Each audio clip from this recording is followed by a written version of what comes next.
ابن کثیر رحمۃ اللہ علیہ بہت بڑے آدمی ہیں، بھاری آدمی ہیں علم کی دنیا میں، انہوں نے ایک واقعہ نقل کیا ہے، وہ بتانے لگا۔ علامہ عتبی رحمۃ اللہ علیہ قبر پر بیٹھے تھے، یہ پہلی صدی کا ہی واقعہ لگتا ہے کہ کوئی وہ رکاوٹ نہیں تھی اور کچھ پڑھ رہے تھے، تو ایک بدو آیا، اس نے اپنے اونٹنے کو باہر کھڑا کیا اور آ کر اندر سلام پیش کیا، السلام علیکہ یا رسول اللہ۔ صحیح حدیث ہے کہ انبیاء اپنی قبور میں زندہ ہوتے، انبیاء اپنی قبر میں زندہ ہوتے، اور اللہ کے ان پر موت آتی ہے، موت ہر نبی رسول پر آتی ہے، موت سے پاک صرف اللہ ہے، پھر اللہ ان کو زندگی دے دیتا ہے جسم کے ساتھ ہی۔ کچھ علماء فرماتے ہیں کہ برزخی زندگی ہوتی ہے، لیکن جو جمہور و اہل سنت والجماعت جس اس پر مذہب اور عقیدے پر ہیں کہ انبیاء اپنے قبور میں زندہ ہوتے، تو آ کر سلام پیش کیا اور کہنے لگا یا رسول اللہ، آپ کے رب کہتے ہیں وَلَوْ أَنَّهُمْ إِذْ ظَلَمُوا أَنفُسَهُمْ جَاءُوكَ، اگر یہ گناہ کر کے آپ کے پاس آ جائیں فَاسْتَغْفَرُوا اللَّهَ، اور معافی مانگیں اللہ سے، وَاسْتَغْفَرَ لَهُمُ الرَّسُولُ، اور آپ بھی پھر اللہ سے ہمارے لیے معافی مانگیں تو اللہ معاف کرتا ہے، تو جِئْتُكَ مُسْتَغْفِرًا لِلذُّنُوبِ وَمُسْتَشْفِعًا بِكَ إِلَىٰ رَبِّي أَنْ يَغْفِرَ لِي، میں آپ کے پاس اپنے گناہوں کا بوجھ لے کر آیا ہوں اور آپ کو سفارشی بناتا ہوں اللہ کی بارگاہ میں کہ اللہ تعالیٰ مجھے معاف کرتا۔ اور پھر اس نے 4 شعر پڑھے، 2 شعر اب بھی روضہ مبارک کا جو 2 پلر ہیں، جیسے یہاں کھڑے ہو کے سلام کرنا ہے، ایک شعر یہاں لکھا ہوا ہے، ایک شعر یہاں لکھا ہوا ہے، 2 کتاب میں لکھے ہوئے ہیں۔ یا خیر من دفنت فی القاع اعظمہ فطاب من طیبہن القاع والاکم، اے وہ بابرکت ذات جو زمین کے اندر گئے تو زمین کا اندر بھی پاک ہو گیا اور اوپر بھی پاک ہو، اندر بھی خوشبودار اور باہر بھی خوشبودار۔ یہ ادھر ہے شعر، نفس الفداء لقبر انت ساکنہ فیہ العفاف وفیہ الجود والکرم، میری جان اس قبر پہ قربان جس میں آپ آرام فرما رہے ہیں، آپ کے ساتھ آپ کی سخاوت بھی ہے، آپ کی دریا دلی بھی ہے، آپ کی فیاضی بھی ہے۔ یہ 2 شعر۔ اگلے 2، انت الشفیع الذی ترجى شفاعتہ علی الصراط اذا ما زلت القدم، آپ ہی وہ شفیع مذنبین ہیں کہ پل صراط پار ہوگا آپ کی سفارش اور شفاعت سے، عملوں سے نہیں، آپ کی شفاعت سے پل صراط پار ہوگا۔ وصاحباک لا انساہما ابدا، اور میں آپ کے دونوں ساتھی ابو بکر عمر کو بھی کبھی نہیں بھول سکتا۔ منی السلام علیکم ما جرى القلم، کیا شعر کہہ گیا اور کیا بات کر گیا، یا رسول اللہ قیامت تک جب تک قلم چلتے رہیں میرا سلام آپ تینوں کو پہنچتا رہے۔ قلم تو کبھی رکتا نہیں، اور آج کل قلم بہت زیادہ چل رہا ہے، کمپیوٹر کتنا بڑا قلم وجود میں آ چکا ہے، تو کیا بات کر گیا، عرب کی فصاحت پہ قربان جاؤں، لہم السن فصیحہ۔ ایران کے بادشاہ نے کہا تھا کہ عربوں میں کیا خصوصیت ہے، تو وہ تھا امیہ بن ابی سلط، اس نے کہا لہم قلوب جریہ وانصاب محفوظہ والسنۃ فصیحہ، کہ میرا سلام پہنچے آپ تینوں کو جب تک قلم چلتا رہے، اور پھر وہ روتا ہوا باہر نکل گیا۔ علامات بھی کو ایک دم نیند آ گئی، گٹ گٹ، تو خواب میں اللہ کے نبی کا دیدار ہوا کہ عتبی جاؤ اس بدو کو خوشخبری دے دو کہ تیری فریادیں پہنچیں اور تیری بخشش ہوگی۔ ہمارے نبی کے معجزات میں ایک معجزہ ہے کہ آپ کی قبر موجود مشہود، باقی جتنے انبیاء ہیں ان کی قبریں یقینی نہیں، ابراہیم علیہ السلام کی قبر موجود ہے اور کئی انبیاء کی قبریں عراق میں، فلسطین میں، لیکن یقین سے نہیں کہہ سکتے کہ واقعی یہ ہیں، صرف ہمارے حبیب پاک ہیں جن کی قبر مبارک یقین کے ساتھ ہے، اور آپ کا فیض آپ کے جانے کے بعد بھی دنیا میں چل رہا ہے، جاری اور ساری ہے، اور اللہ تعالیٰ نے ہمیں آپ کا امت ہی بنایا، تو جیسے وہ کر گئے ویسے کر دو۔ تو اللہ تعالیٰ جب بھی دیکھے گا خوش ہوگا، میرے حبیب کی شوئی ہے۔ یہاں وہ اپنے آپ کو بناؤ جو میرے نبی نے اپنے آپ کو بنایا، اپنے نبی کی نقل اتار لو، اللہ کو اچھے لگو۔ میں کوئٹہ میں تھا جماعت میں، بیان کے بعد کمرے میں تھا تو باہر رش تھا، دروازے میں شیشہ لگا ہوا تھا، تو ایک آدمی رونے کی شکل ساتھ ایک بچہ، تو مجھے اندازہ ہو گیا ملنا چاہتا ہے، اور ساتھی ملنے کے لیے روک رہے تھے، بیان کر کے آئے۔ میں نے کہا اس آدمی کو اندر بھیج دو۔ وہ اندر آیا، اس کے ساتھ اس کا بچہ تھا، اور آتے میرے سامنے، جی میرے بیٹے کے لیے دعا کرو، اور ساتھ ہی رونے لگا، یہ بیمار ہے۔ میں نے کہا اس کو کیا ہے؟ کہ اس کے دل میں سوراخ ہے۔ میں نے کہا تو اس کا تو آپریشن ہوتا ہے۔ کہ میں غریب آدمی ہوں، 2.5-3 لاکھ کا خرچہ ہے، میں کہاں سے کروں؟ میں نے اس کے بیٹے کو دیکھا، اس کے بعد تو وہ مجھے بالکل اپنے بیٹے علی کا ہم شکل نظر آیا۔ وہ بھی چھوٹا تھا۔ آپ یقین مانے میں نہیں جانتا وہ کون آدمی ہے، کون ہے، صرف اس بچے میں نے اپنے بچے کی شبیہ دیکھی، مجھے اتنا پیار آیا۔ میرا بھائی دل کو ڈاکٹر ہے، میں نے اسی وقت فون اٹھایا، میں نے کہا ایک مریض بھیج رہا ہوں، اس کا ایک پیسہ نہیں لگنا چاہیے، سارا اس کا علاج ہم کریں گے۔ ان کا ٹھیک ہے بھیج دو۔ اس کا صرف کوئٹے سے لاہور کا کرایہ اور لاہور سے کوئٹے کا کرایہ خرچ ہوا، باقی سارا انتظام کیا کس بات پر؟ میرے بیٹے کے مشابہ تھا۔ تو میں ایک چھوٹا سا آدمی ہوں، اور اپنے بچے کی شبیہ سے محبت آئی اور میں نے اس کا علاج کروایا۔ تو جب اللہ اپنے حبیب کی شبیہ تم میں دیکھے گا تو اس کو کتنا پیار آئے۔ تو یہ فلا وربک میں اللہ نے اپنے حبیب سے عشق مانگا ہے، سمعن و طاعت، عشق مانگا ہے، پیار مانگا ہے، محبت مانگی ہے۔ صرف یہ نہیں مانگا کہ اس کے فیصلے قبول کرو، یہ مانگا ہے کہ دل جان کی گہرائیوں سے قبول کرو۔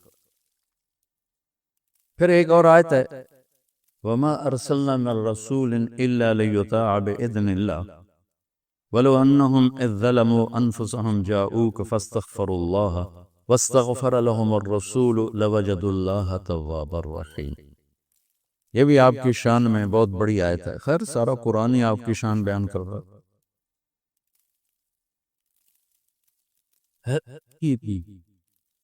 اللہ تعالیٰ فرماتے ہیں کہ ہم رسول اس لیے بھیجتے ہیں کہ اس کی اطاعت کی جائے، رسول اس لیے آتا ہے کہ اس کی اطاعت کی جائے۔ دیکھو میرے عزیزو، ایک قوم ایسی ہے جن کے لیے کوئی نمونہ نہیں، کوئی ان کے لیے کوئی ماڈل نہیں، کوئی آئیڈیل نہیں، تو جیسے بھی چلیں، جیسے بال بنائیں، جیسی شکل بنائیں، جیسا لباس پہنیں، ان کے سامنے کوئی آئیڈیل کوئی نہیں۔ ہمارے سامنے آئیڈیل ہستی ہیں، وہ ہے محمد مصطفیٰ صلی اللہ تعالی علیہ وسلم، میرے اللہ کے حبیب۔ حبیب، خلیل، کلیم، ایک ہی صورت میں۔ الم نشرح لک صدرک۔ موسیٰ علیہ السلام سے اللہ نے کہا اذهب الی فرعون، جائیے فرعون کے پاس۔ انہوں نے کہا رب اشرح لی صدری، اللہ میرا سینہ کھول۔ اللہ نے کھول دیا، لیکن اپنے حبیب کو اللہ تعالیٰ نے بن مانگے فرمایا الم نشرح لک صدرک، ہم نے آپ کا سینہ کھول دیا۔ موسیٰ علیہ السلام نے دعا کی ویسر لی امری، میرا کام آسان کر، اور میرے نبی کو اللہ نے بن مانگے فرمایا وَوَضَعْنَا عَنْكَ وِزْرَكَ الَّذِي أَنْقَضَ ظَهْرَكَ۔ کلیم اور حبیب کا فرق، خلیل اور حبیب کا فرق۔ خلیل ابراہیم نے دعا کی وَجْعَلْنِي لِسَانَ صِدْقٍ فِي الْآخِرِينَ، میرے بعد میرا نام اچھی یادوں کے ساتھ گونجتا رہے۔ اللہ نے قبول کی۔ درود ابراہیمی ہر نماز میں پڑھتے ہیں۔ اپنے حبیب کو مانگنے سے پہلے فرمایا وَرَفَعْنَا لَكَ ذِكْرَا، ہم نے آپ کے نام کو بلند کر دیا، آپ کی ذکر کو بلند کر دیا بن مانگے۔ خلیل اسے کہتے ہیں جس کی محبت گڑ جائے راسخ ہو جائے، اور حبیب اسے کہتے ہیں جس کی محبت کی انتہا نہ ہو۔ چونکہ حبیب ہے حبہ سے، حب دانے کو کہتے ہیں۔ دانے کی صفت کیا ہے؟ ایک ڈالو 700 ہو جائے گا، ٹھیک ہے، پھر 700 ڈالو تو ہر دانہ 700 ہو جائے گا، پھر ایک دانہ ڈالو تو ہر دانہ 700 ہو جائے گا۔ تو حبیب اسے کہتے ہیں جس کی محبت کا کوئی سرا نہ ہو، کوئی انتہا نہ ہو، یہ حبیب۔ اور خلیل اسے کہتے ہیں جو ملاقات چاہتا ہو، اپنے محبوب کی زیارت چاہتا ہو، اور ساتھ کچھ عطا بھی چاہتا ہو، کچھ ہدیہ ہدایہ بھی چاہتا ہو۔ اور حبیب اسے کہتے ہیں جو صرف اپنے محبوب کی زیارت چاہتا ہو اور کچھ بھی نہ چاہتا۔ تو اللہ نے ایک ہستی بنائی اور ہر شے میرے نبی کی محفوظ ہے۔ یہ واحد نبی ہیں جن کی چھوٹی سے چھوٹی ادا بھی محفوظ ہے۔ تو ہمارے پاس تو کوئی حجت کوئی نہیں کہ جی ہمیں تو پتہ نہیں تھا ہمارے نبی کیسے تھے، کیا کرتے تھے۔ ایمان لانے کے بعد انسان انسان بنتا ہے، اور اس کے بعد اس کی قیمت، اس کا بڑا پن، اس کی وجاہت، اس کی شرافت وہ پیسوں سے نہیں ہوتی۔ پیسوں سے انسان مالدار تو ہو جاتا ہے، بڑا نہیں بنتا، بڑا نہیں بنتا۔ ہمارا علم غلط ہو گیا، بڑا بڑا بندہ جی گلدیاں ترائے ملان میرے 200 مربین، یہ نوابہ فلانا ہے، نوابہ فلانا ہے۔ میرے بھائیو، یہ بالکل غلط علم ہے۔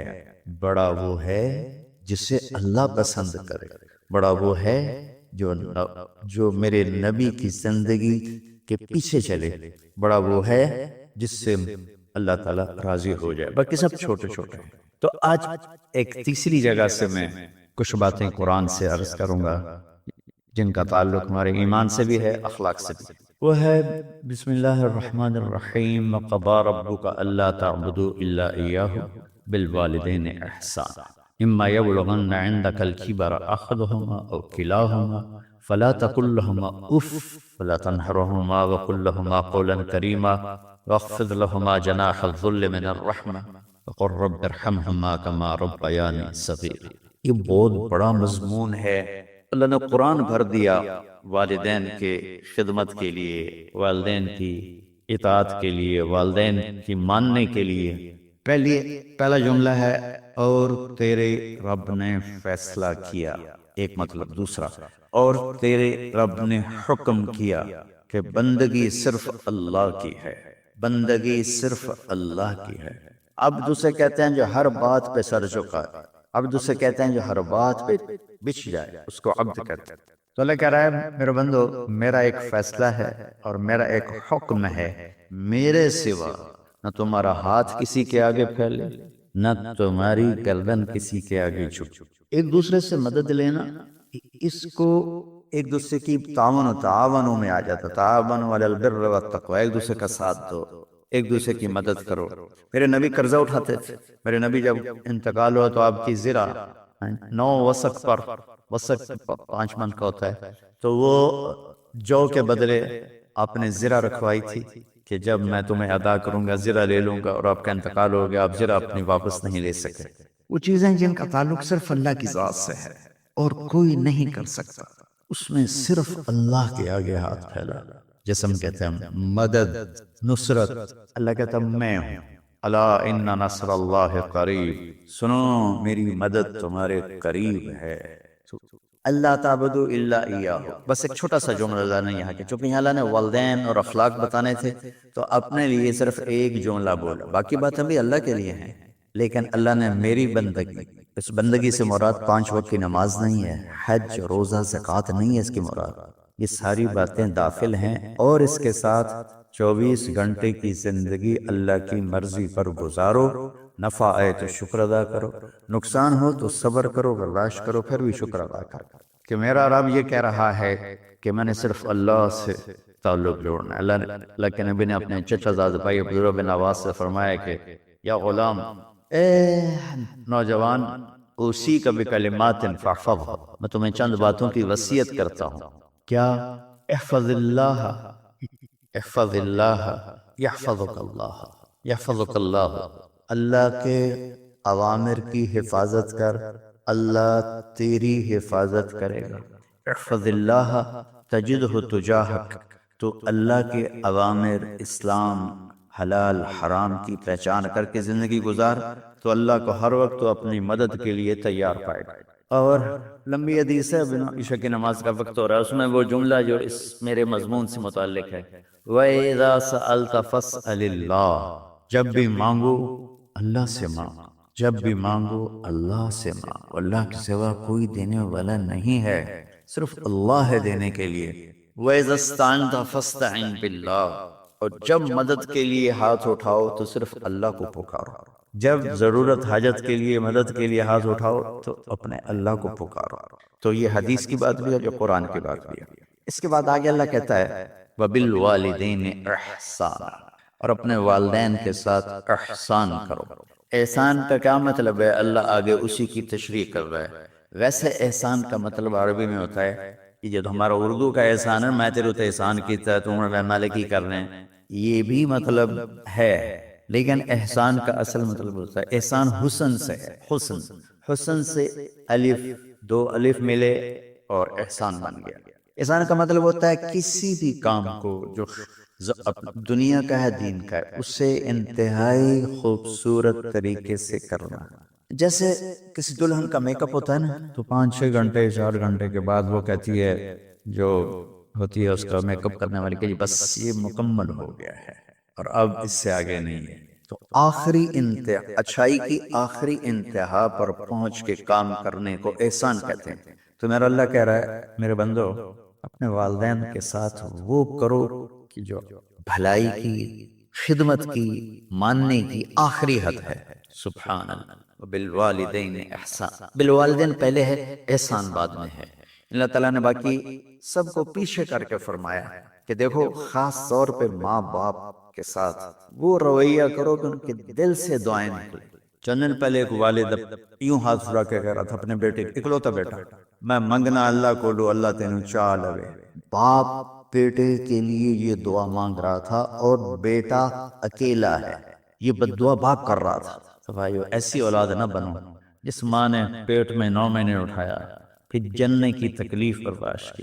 ایک شخص آیا حضرت عبید بن عمیر کے پاس کہ حضرت میں نے ماں کو اپنے کندھے پہ بٹھا کے پیدل حج کرایا ہے، مینا لے گیا، عرفات لے گیا، مزدلفہ، پھر مینا، پھر مکہ، تو کیا میں نے ماں کا ادا کر دیا؟ فرمایا ولا تلقۃ واحدہ، بیٹا ابھی ایک تلقہ کا حق بھی ادا نہیں ہو۔ تلقہ کسے کہتے ہیں؟ جب بچہ پیدا ہونے کا وقت آتا ہے تو ماں کو دردوں کی لہریں اٹھتی ہیں، وہ اتنی خوفناک ہوتی ہیں کہ ماں چیخ کے رہ جاتی ہے، اور بعض اوقات ڈیلیوری لیٹ ہو جاتی ہے تو وہ تڑپتی ہے، روتی ہے۔ وہ جو لہریں ہیں نا پیٹ میں آتی ہیں جاتی ہیں، آتی ہیں جاتی ہیں، ایک لہر جو درد کی اٹھتی ہے اس کو کہتے ہیں تلقہ۔ میں قربان جاؤں، انہوں نے فرمایا بیٹا ابھی تیری ماں نے جو تجھے جنا تھا، اس وقت جو تجھے درد، تیری ماں نے درد کی لہریں برداشت کی تھی، اس میں سے ایک لہر کا بھی حق ادا نہیں ہوا، یعنی کہ حق ادا ہو ہی نہیں سکتا۔ یہ مطلب کہ حق ادا ہو ہی نہیں سکتا، کہ بیٹا ابھی ایک کا بھی نہیں۔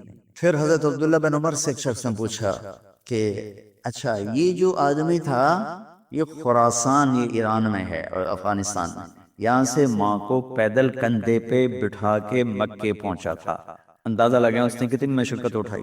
اور عبید اللہ بن عمیر کہتے ہیں بیٹا ابھی ایک لہر کا حق ادا نہیں ہوا۔ یہی سوال حضرت عبداللہ بن عمر سے کیا ایک شخص نے کہ حضرت میں نے اپنی ماں کو حج کرایا ہے، سارا میں نے پیدل کرایا ہے، وہ کندھے پہ اٹھا کے کرایا ہے، تو کیا میں نے ماں کا حق ادا کر دیا؟ وَلَا زَفْرَةً وَاحِدَةً وَلَا زَفْرَةً وَاحِدَةً، کہ بیٹا تیری ماں نے تجھے پالتے ہوئے جو تھک تھک کے لمبے لمبے سانس لیے، ہوکے بھرے، ابھی ایک ہوکے کا حق بھی ادا نہیں ہوا، یعنی حق ادا ہو ہی نہیں سکتا۔ تو احسان کے آگے تشریح آ رہی ہے۔ تو آج میں صرف اتنی بات کروں گا کہ میرے بھائیو، میری بہنوں، میرے بچوں، میری بچیوں، اللہ کے واسطے ماں باپ کو دکھ نہ دینا ورنہ اللہ بھی ناراض ہو جائے گا۔ چند دن پہلے ایک بچہ بچی میرے پاس آئے، دونوں میڈیکل اسٹوڈنٹ تھے، کہیں گے ہم شادی کرنا چاہتے ہیں۔ تو بچی نے کہا جی میرے والدین ناراض ہیں، وہ نہیں اس رشتے پر راضی نہیں ہیں۔ تو میرے باپ کہتے ہیں اگر تو نے یہاں رشتہ کیا تو تیری میری ایک درمیان خط آئے کھچ جائے گا خلیج، ہم اس پار نہیں آئیں گے تو اس پار نہیں آئیں گے۔ میں نے کہا بیٹی، جس ماں نے تجھے 9 مہینے پیٹ میں پالا، 2 سال تجھے دودھ پلایا، تیری پوٹیاں پیشاب صاف کیا، تجھے پیمپر باندھے، تجھے اٹھ اٹھ کے راتوں کو اپنی چھاتی سے دودھ پلایا، کیا اب اس کا اتنا بھی حق نہیں کہ تم اس کی رائے کا احترام کرو؟ اتنا بھی حق نہیں؟ تو میں نے کہا بیٹا میری کوئی رائے نہیں ہے، تو اگر تیرے ماں باپ راضی ہیں تو بسم اللہ ضرور کر، اگر راضی نہیں ہے تو دیکھو موت تک تجھے ماں باپ کی دعا نہیں ملے گی، اور ماں باپ کی دعا نہ ملی تو کچھ بھی نہیں ملے۔ تو بھائیو دوستو، خاص طور پر آج کے کالج کے نوجوان بچے بچیاں یہ ماں باپ کے ساتھ بہت بدتمیزی کرتے ہیں، چونکہ اس میں والدین کا پہلا قصور ہے کہ انہوں نے ان کو دین نہیں سکھایا۔ بچپن میں انگلش میڈیم سکول، پھر او لیول، پھر اے لیول، تو انہیں کیا پتا ماں کون ہے باپ کون ہے۔ ایک پرانی بات ہے، ایک شخص اپنے بیٹے کو لے کر آیا کہ یہ میرا بچہ ہے اور یہ فلاں جگہ شادی کرنا چاہتا ہے، اور ہم میں سے کسی کی رائے نہیں ہے، اور یہ مانتا نہیں ہے، اور اس کے ساتھ اس نے دھاڑے مار کے رونا شروع کیا۔ تو میں نے بچے کو دیکھا تو یوں کر کے بیٹھا تھا، اس کا باپ رو رہا ہے، ہچ کیوں ایسے بیٹھا، تو مجھے اچانک خیال آیا، میں نے کہا شیخ صاحب اس کو کہاں پڑھایا تھا؟ کہا یہ امریکن اسکول۔ اس کے بعد آسٹریلیا بھیجا تھا مزید تعلیم کے لیے۔ ان کے شیخ صاحب اس بچے کا کوئی قصور نہیں، آپ کا قصور ہے، اس کو تو پتہ ہی نہیں میری ماں کیا ہے میرا باپ کیا ہے۔ ایک ہماری تہذیب تھی وہ ختم ہو گئی، اس میں علم نہیں بھی تھا تو ماں باپ کا۔ میں نے اپنی آنکھوں سے دیکھا، میں نے اپنے دادا کو دیکھا لیکن وہ یاد نہیں، لیکن جو میرے دادا کے چھوٹے بھائی تھے ان کو میں سنبھلتا ہوں، ان کو میں نے دیکھا ہے، تیسری چوتھی جماعت تک میں تھا، 61 ان کا انتقال ہوا، میری 9 سال عمر، تو 8 سال ان کے بیٹے جوان تھے، اور ڈیرے میں جب وہ بیٹھتے تھے تو ان کے بچے ان کے سامنے نہیں بیٹھتے تھے، ان کی پیٹھ کے پیچھے بیٹھتے، اتنا ادب، حالانکہ چاروں کے چاروں دین نہیں جانتے تھے، تہذیب تھی، ثقافت تھی، جو آج کی تہذیب نے ہم سے سب کچھ چھین لی۔ اب بھی آپ جاؤ بیٹا تھر پار کرنے، میں گیا ہوں 2-3 دفعہ، اور وہاں مسلمان نہیں ہندو عورتیں جب گاڑی گزرتی ہے تو گھونگھٹ کو نیچے کر لیتی، اپنا چہرے کو فوراً چھپا لیتی۔ خیر بہرحال میں نے کہا شیخ صاحب اس بچے کا قصور نہیں، آپ کا قصور ہے، تو میرے بچوں اپنے ماں باپ کو خوش کرو، راضی کرو، ان کا راضی ہونا اللہ کی رضا ہے۔ میں اس کی تفصیل انشاءاللہ آگے بتاؤں گا، آج میں صرف اتنا ہی میں نے تمہید باندھی ہے کہ ماں باپ کا کیا مقام ہے، ان کی کیا عزت ہے۔ ایک شخص آیا، یا رسول اللہ میرا باپ میرے پوچھے بغیر میرا مال خرچ کر لیتا ہے۔ آپ نے کہا بلاؤ، چونکہ بچے کا ذاتی مال اگر ہو تو شرع کے لحاظ سے باپ پوچھ کے استعمال کرے، بغیر پوچھے استعمال نہ کرے۔ جب اسے پتہ چلا کہ میرے بیٹے نے شکایت کی ہے تو عرب کی شاعری تو مشہور تھی، انہیں دل میں کچھ اشعار پڑے، جو آیا تو جبریل پہلے آ گئے، یا رسول اللہ اللہ تعالیٰ کہہ رہے ہیں آپ اس سے پوچھیں وہ شعر بتاؤ جو تیرے کانوں نے تو نہیں سنے، تیرے دل میں آئے تھے اور اللہ نے سن لی۔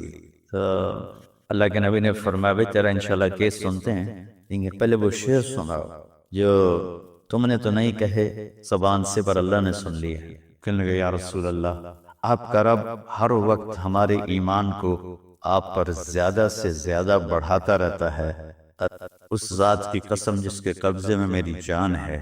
یہ چند میرے دکھ بھرے خیالات الفاظ کی شکل میں ڈھلے، لیکن میری بزم تصور میں ہی رہے اور وہیں دفن ہو گئے، باہر نہیں نکلے، میری زبان سے ادا نہیں ہوئے، میرے کانوں نے نہیں سنا، آپ کے رب نے سن لیا۔ اب میں نے کہا بتاؤ تم نے کہا کیا تھا؟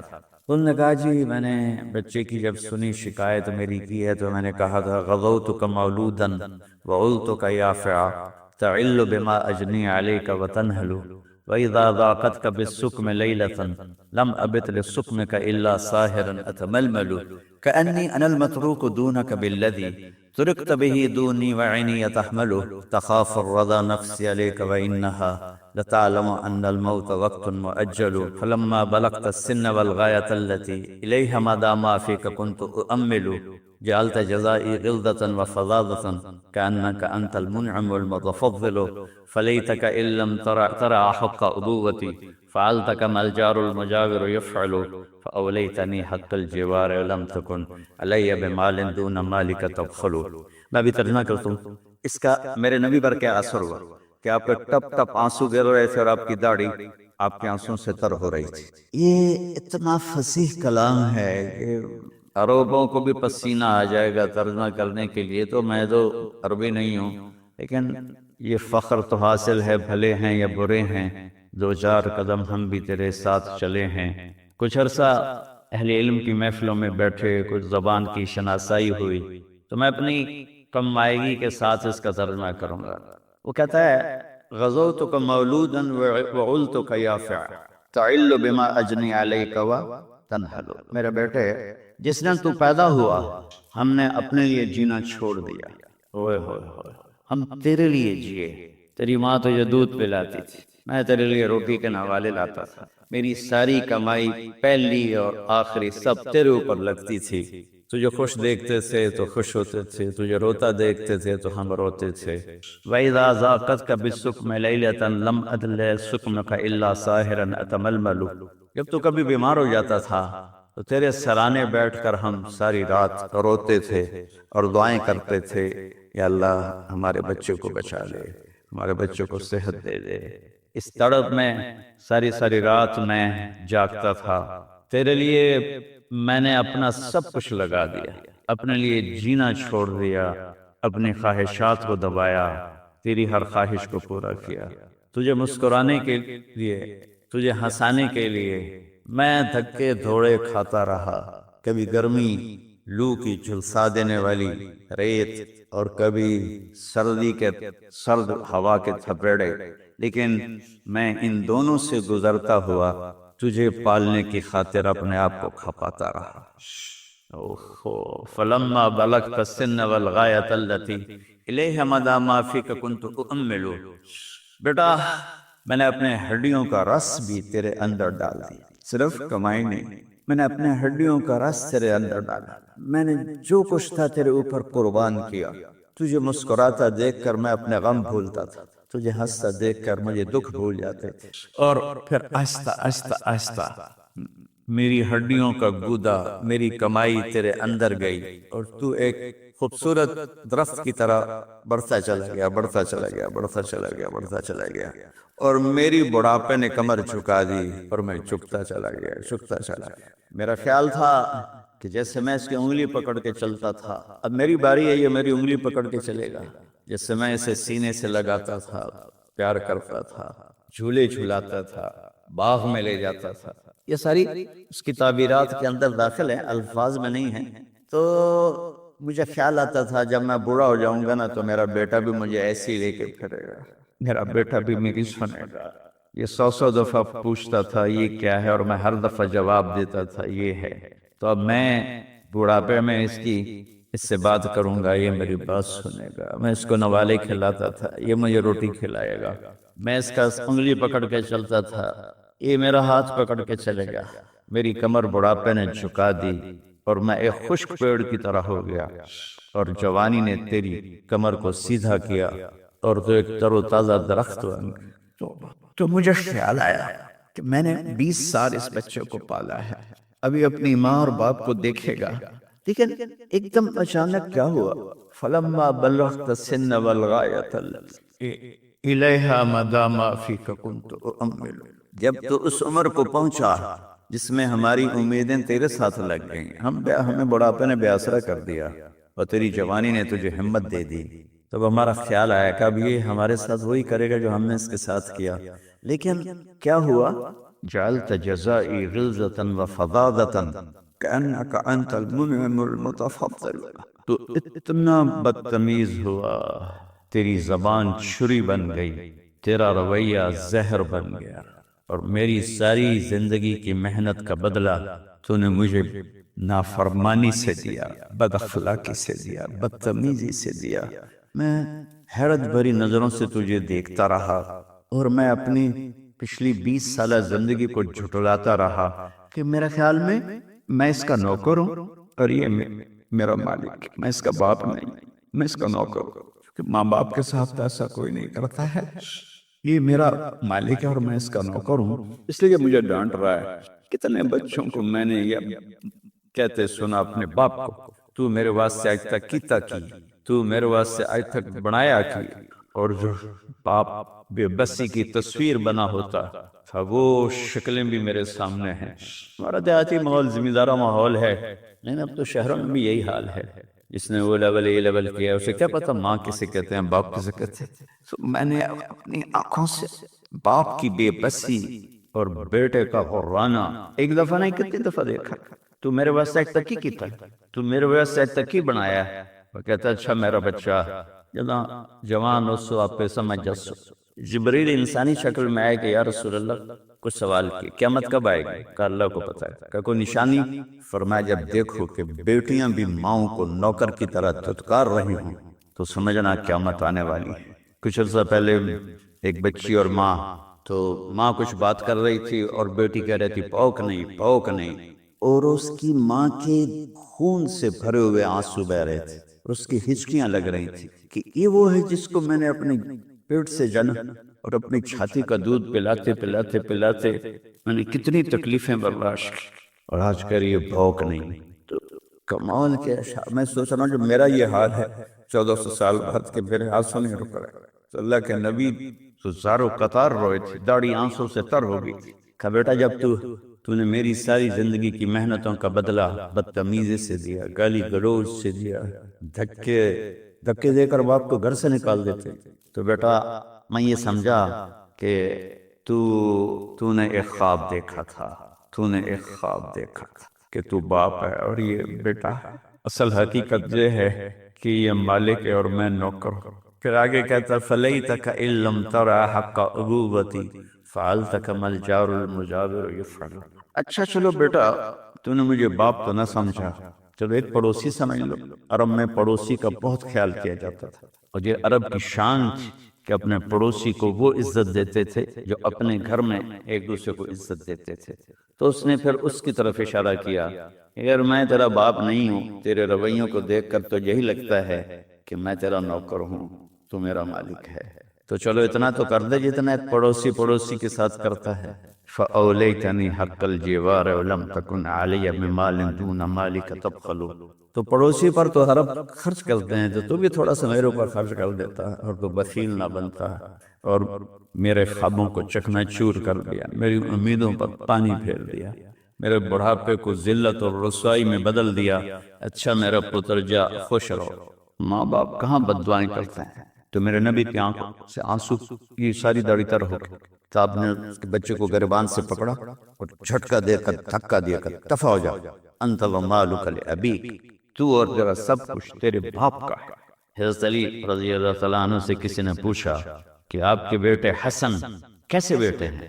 کہا حسن میرا وہ بیٹا ہے کہ جب میں چلتا ہوں تو میرے آگے نہیں چلتا، میرے پیچھے چلتا ہے۔ جب کہیں بیٹھنے کا موقع آتا ہے تو یہ پہلے نہیں بیٹھتا، پہلے مجھے بیٹھاتا ہے پھر خود بیٹھتا ہے۔ جب کھانے پر بیٹھتے ہیں تو یہ روٹی کی طرف ہاتھ نہیں بڑھاتا جب تک میں نہ بڑھاؤں، یہ سالن کی طرف ہاتھ نہیں بڑھاتا جب تک میں نہ بڑھاؤں، میں کمرے میں ہوں تو یہ چھت پہ نہیں چڑھتا کہ میرے باپ کی بے ادبی ہو جائے گی۔ میں حالانکہ چھت پہ چڑھنا ضرورت کے لیے ہوتا ہے، لیکن قربان جائیں اہل بیت کا ایسے ہی اخلاق ہوتے ہیں، آل رسول ایسے ہی ہوتے ہیں۔ میرے عزیزوں نوجوانوں سے کہہ رہا ہوں جن کے والدین زندہ ہیں، ہم تو محروم ہو گئے، تو قبروں میں چلے گئے، لیکن میں اتنا مصروف رہتا ہوں۔ اب یہ کرونا کی وجہ سے گھر میں بیٹھے ہوئے ہیں، میری زندگی ایسے پہیے کی طرح گھومی ہے، اور پھر دل کی تکلیف، پھر اس کے ساتھ سر کا درد شدید۔ اس کے باوجود میں روزانہ 10 نفل اپنے باپ کے لیے پڑھتا ہوں، 10 نفل اپنی ماں کے لیے پڑھتا ہوں، اور 4 نفل اپنے خالہ کے لیے پڑھتا ہوں،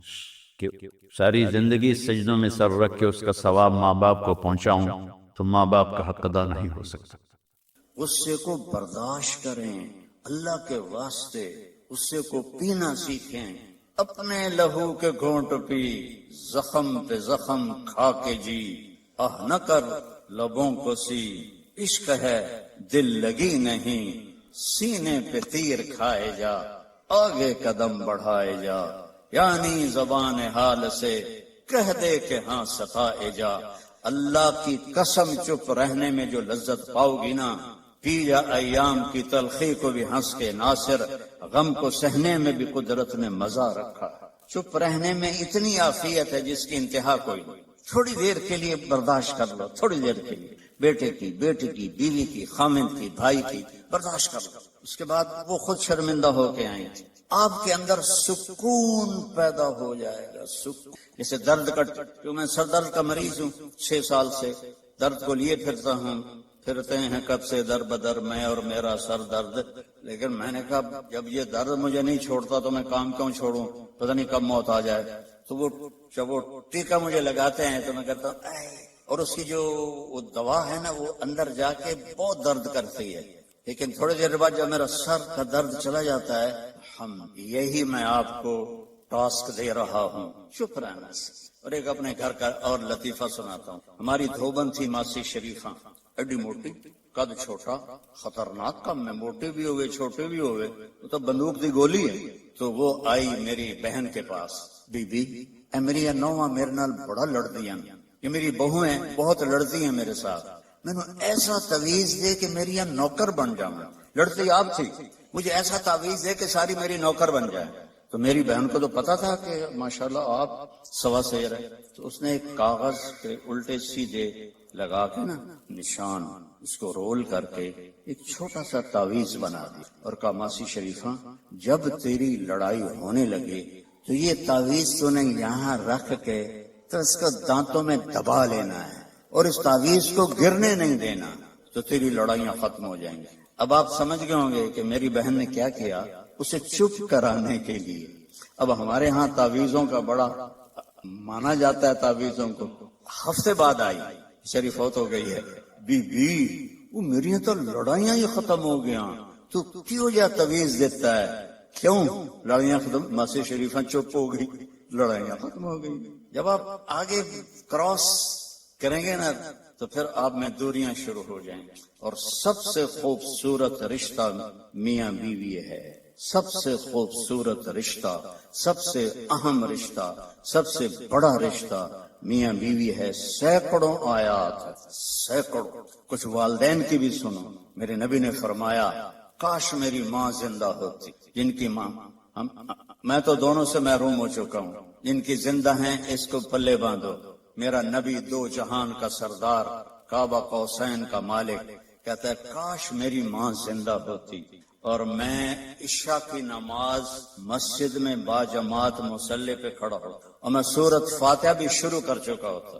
ادھر آپ کا گھر تھا، ادھر سے میری ماں کی آواز آتی محمد، تو میں نماز توڑ دیتا.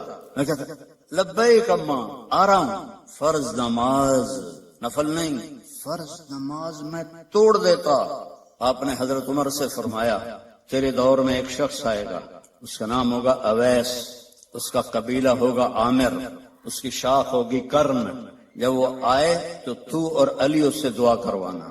کہنے کہ یا رسول اللہ وہ کیا کرتا ہے وہ جو ہم دعا کروائیں؟ تو اس نے ماں کی ایسی خدمت کی ہے کہ اللہ اس سے راضی ہو گیا ہے اور وہ جس چیز کے لیے ہاتھ اٹھاتا ہے اللہ پورا کر دیتا ہے. تو حضرت عمر حج پر اعلان کرتے بھائی کوئی اویس، کوئی اویس. کئی سال گزر گئے تو آخر ایک سال آپ نے سارے حاجیوں کو اکٹھا کیا اور کہا بھائی یمنی کھڑے رہو باقی بیٹھ جاؤ. تو یہ سارے بیٹھ گئے، یمنی کھڑے رہے. پھر آپ نے فرمایا عامر قبیلے والے کھڑے رہو باقی بیٹھ جاؤ. سارے بیٹھ گئے، تھوڑے سے کھڑے رہ گئے. پھر آپ نے فرمایا کرن کی شاخ والے کھڑے رہو باقی بیٹھ جاؤ. تو ایک آدمی کھڑا ہو. آپ نے فرمایا تم کرنی ہو؟ کچھ اویس کو جانتے ہو؟ ہاں. تمہارا کیا لگتا ہے؟ کہ میرا بھتیجا ہے، سگا بھتیجا ہے، پر وہ تو ہلا ہوا ہے، کریک ہے، آپ اس کا کیوں پوچھ رہے ہیں؟ تو حضرت عمر کی آنکھوں میں آنسو آ گئے. کریک ہو نہیں کریک تو ہے، یہ بتا ہے کہاں؟ کہا میں نے اس کو اونٹ چرانے کے لیے بھیجا ہے عرفات کی طرف. تو آپ نے حضرت علی کو ساتھ لیا اور بھاگم بھاگ اونٹ پر عرفات پہنچے. تو دیکھا ایک درمیانے، آپ نے یہ بھی فرمایا اس کا قد ہوگا درمیانہ، اس کا رنگ ہوگا سیاہ، اس کو ہوئی ہوگی وہ برس کی بیماری جو کالا چٹا آدمی ہو جاتا ہے، وہ ٹھیک ہو گئی ہے لیکن کمر پہ ابھی بھی ایک سفید داغ ہے اس کا. اتنی نشانیاں بتائیں. تو جب یہ دونوں حضرات پہنچے تو دیکھا تو وہ اویس ایک درخت کے نیچے نماز پڑھ رہے تھے اور اونٹ چل رہے تھے. یہ دونوں بیٹھ گئے پاس. اب یہ جب انہوں نے اویس کرنے نے دیکھ لیا بھئی دو آدمیاں ہیں تو انہوں نے نماز اپنی شارٹ کر دی اور سلام پھیرا. تو حضرت عمر نے پوچھا کون ہو؟ کہنے لگے مزدور ہوں، مزدوری کرتا ہوں. کہ تمہارا نام کیا ہے؟ کہا اللہ کا بندہ ہوں۔ آپ نے فرمایا بھائی جو نام تیری ماں نے رکھا ہے وہ کیا ہے؟ اب وہ تو پہلی دفعہ حج پہ آئے تھے، نہ عمر کو جانتے نہ علی کو۔ وہ کہنے کہ بھائی تم کون ہو میری تفتیش کرنے والے؟ تو حضرت علی بولے یہ امیر المومنین عمر ہیں، میں علی ہوں۔ پھر وہ کانپنے لگے، حضور مجھ سے گستاخی ہو گئی، میں نے پہلے آپ کو کبھی دیکھا نہیں، مجھے معاف کر دو۔ حضرت عمر نے فرمایا ہاتھ اٹھا۔ کہنے کہ میں آپ کے لیے، آپ میرے لیے ہاتھ اٹھائیں؟ کہ نہیں، ہمیں ہمارے نبی نے فرمایا تھا کہ اویس آئے گا، وہ جب ہاتھ اٹھاتا ہے تو کبھی خالی نہیں آتے، کہ اس نے ماں کی خدمت کر کے وہ مقام پایا ہے، نہ جہاد سے، نہ روزوں سے، نہ حج سے، نہ زکوٰۃ سے، نہ نفلوں سے، نہ ذکر سے، نہ تلاوت سے، نہ سخاوت سے، ماں کی خدمت سے۔ اور ایک اور حدیث سناتا، جب جنتی جنت میں جائیں گے نا اور جنت کے دروازے کے قریب ہوں گے تو اللہ تعالیٰ فرمائے گا سارے چلے جاؤ، اویس کو روک دو۔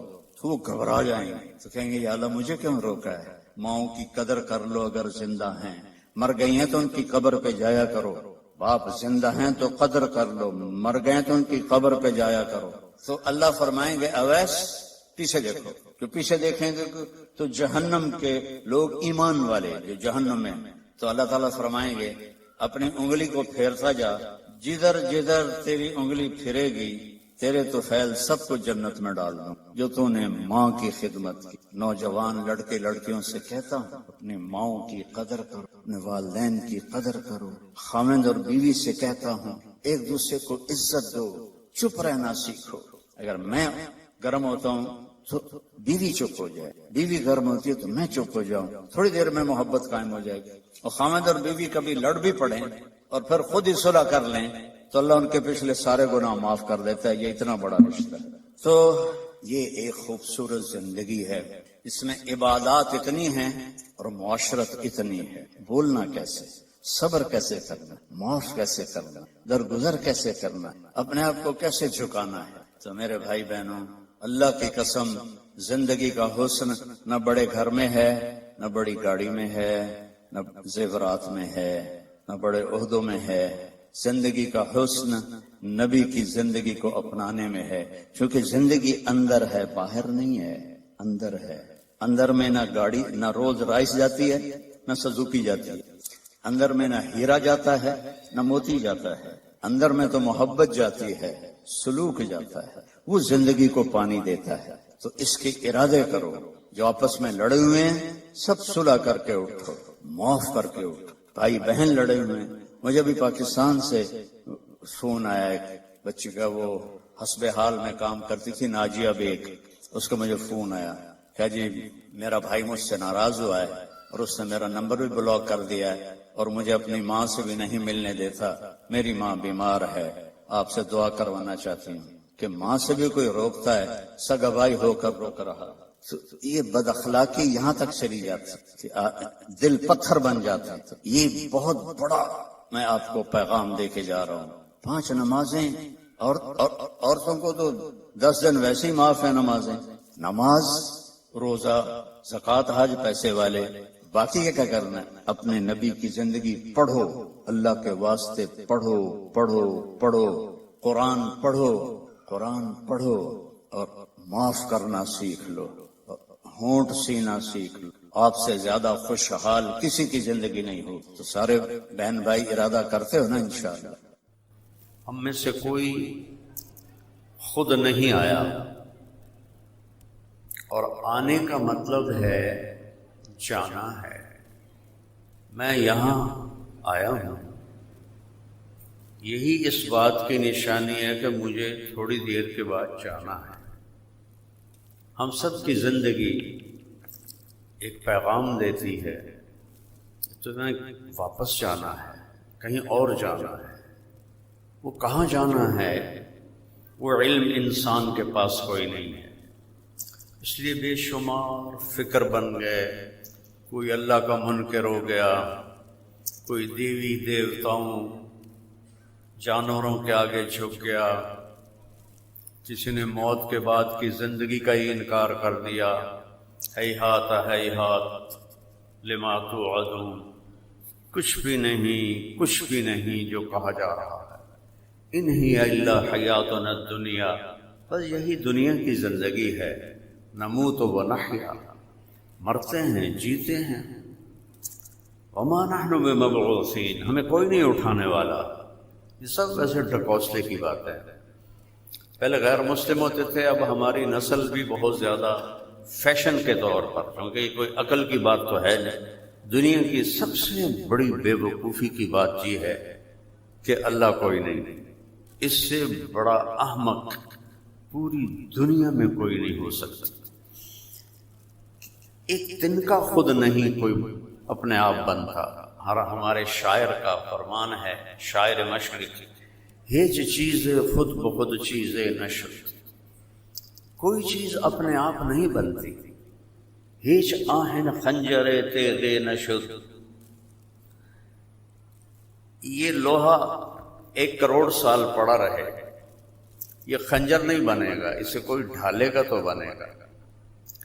ہیچ حلوہ ای نشد استاذ کا، تا غلام شکر ریز نشد، مٹھائی بنانے کے لیے تو استاد کی ضرورت ہے کہ گلاب جامن کیسے بنانا ہے، برفی کیسے بنانی ہے، رسگلہ کیسے بنانا ہے، جلیبی کیسے بنانی ہے، تو اس کے لیے بھی استاد کی ضرورت ہے۔ اتنی بڑی کائنات آپ ہی بن گئے، خود بن گئے۔ پھر آخر میں کہتے ہیں مولوی ہرگز نشد مولا روم، تا غلام شمس تبریز نشد، مولوی مولانا روم نہیں بن سکتے جب تک کوئی شمس تبریز نہ ملے۔ میں گیا ہوں دونوں کے مزار پر، کونیا میں ہے ترکی، تو اس کا تھوڑا واقعہ بھی سنا دیتا ہوں۔ مولانا روم فلسفی تھے، اس زمانے میں بادشاہوں کے دربار میں جگہ لینے کے لیے فلسفہ اور منطق، ان علموں کا سہارا لینا پڑتا تھا۔ جو بڑا چرب زبان ہوتا تھا وہ بادشاہوں کے قریب ہو جاتا تھا۔ تو مولانا روم بھی اسی طرز کے ایک مولوی تھے، فلسفہ کے منطق کے بڑے ماہر تھے، تو ان کے گرد شاگردوں کا جم گھٹا رہتا تھا، جیسے آج کل یونیورسٹیز میں ہے کہ آپ کو پتہ ہے کہ اس کے بعد ہمیں کوئی کھانے پینے کا راستہ مل جائے گا، اگرچہ وہ تو اب نظر ہی کوئی نہیں آتا، ایم اے ڈگریاں لے کے پھر رہے ہوں گے۔ تو میں نے جب کالج چھوڑا نا، تو میرا بھائی پڑھتا تھا قائد اعظم میڈیکل کالج، میں چلا گیا رائمنڈ، وہ کہتا یار اگے اسی بڑے فخر نال آندے اسے ساڑا پیرا گورنمنٹ کالج لاہور پڑھتا ہے، ہن کیویں آکھیے رائمنڈ مدرسے وچ پڑھتا ہے، ساڈی تے بڑی بےزتی۔ مینوں بڑا فکر ہے تیرے فیوچر دا کی بنے گا۔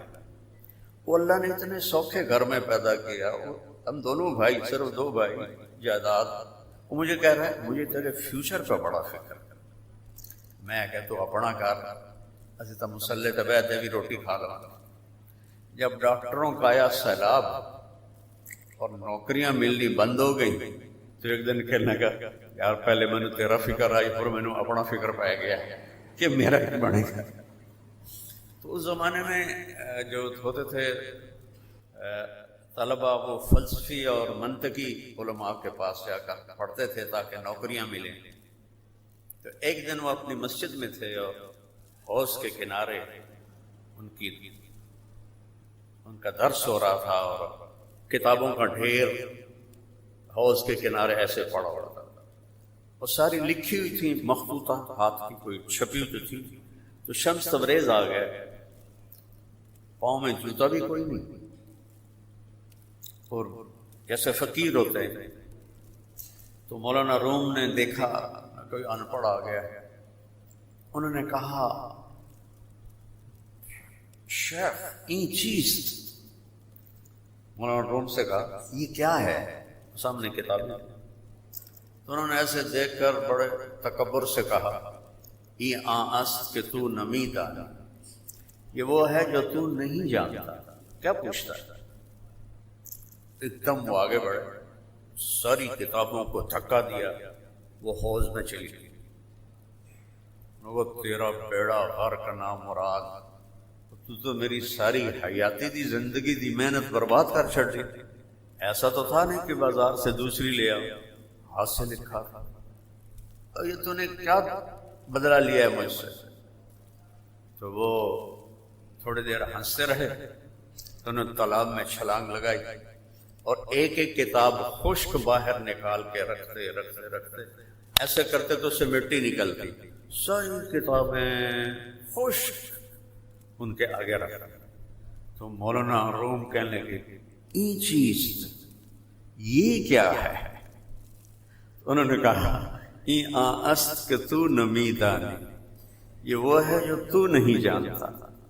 اس کو علامہ نے فرمایا کہ مولوی ہرگز نشد مولا ایروں تا غلام شمس تبریز نشد. تو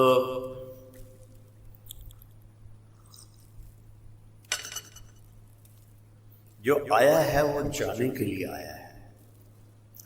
ہمیں کس نے پیدا کیا ہے، ہمیں کیوں پیدا کیا ہے، اس مختصر سی زندگی کی تمنائیں بے شمار، خواہشات بے شمار، زندگی تھوڑی، حالات میں پھنسی ہوئی گھری ہوئی، مصیبتیں اور دکھوں میں گھری ہوئی، اور ہر آنے والا دن کوئی نئی مصیبت دکھاتا ہے یا تھوڑی سی خوشی دکھاتا ہے.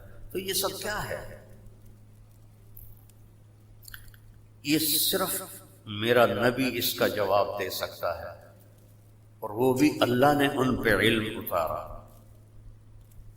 علمہ شدید والنجم اذا ہوا ما ضل صاحبکم وما غوا وما ينطق عن الهوى ان هو الا وحی یوحی.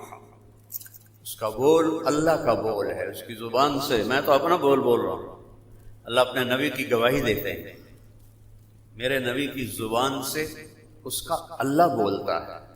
علمہ شدید القوا، جسے علم دیا ہے اوپر والے نے. ذو مرۃ فاستوى وهو بالافق الاعلى ثم دنا فتدلى فكان قاب قوسين او ادنى. تو دنیا کے ہر علم کو چیلنج ہو سکتا ہے، میرے نبی کے علم کو چیلنج نہیں ہو سکتا. آپ دیکھتے نہیں ہیں کہ آپ کے یہ جو کورسز ہیں ہر چند سال کے بعد تبدیل ہو جاتے ہیں کیونکہ یہ انسانی علم ہے، یہ خطا سے پاک نہیں ہے. تو یہ جو بساط ہے اللہ نے چند دنوں کے لیے بچھائی ہے، اور ایک بڑا خوبصورت انداز میں اس نے ہمیں بتایا آگے ہونے والا کیا ہے.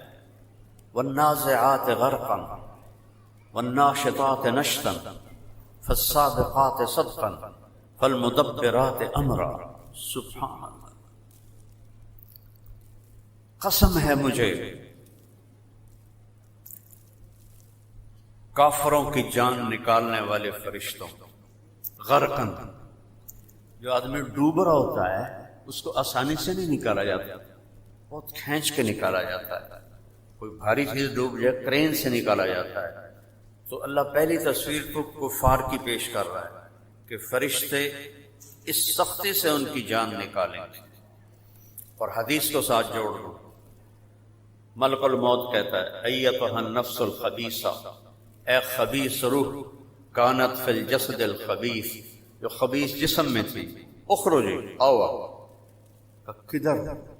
کا الی حمیم وغساق، جہنم کے کھولتے پانیوں کی طرف اور کانٹے دار کھانوں کی طرف.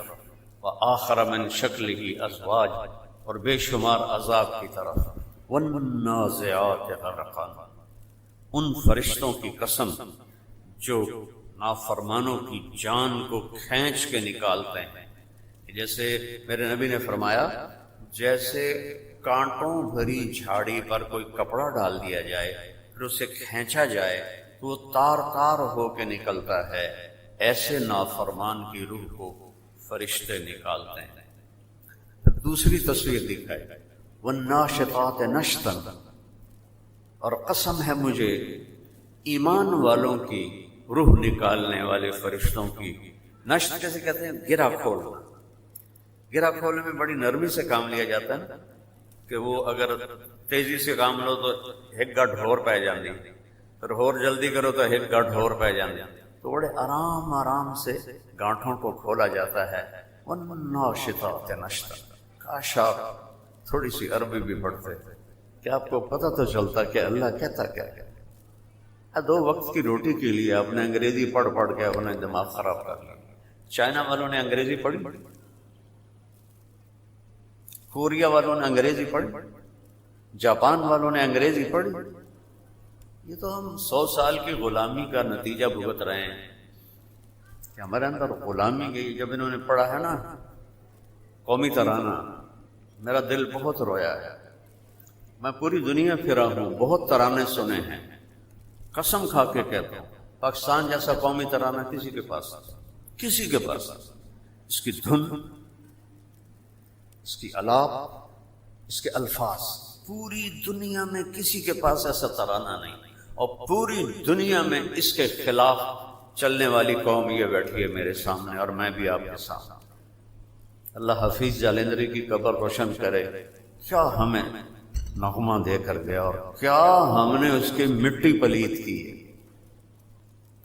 قومیں تربیت سے بنتی ہیں، ترانوں سے نہیں بنتی. دیکھو آپ تربیت لے رہے ہیں، کچھ پڑھ رہے ہیں، جس کے بعد آپ کو امید ہے کہ کوئی ڈگری مل جائے گی. تربیت سے قوم انسان بنتا ہے.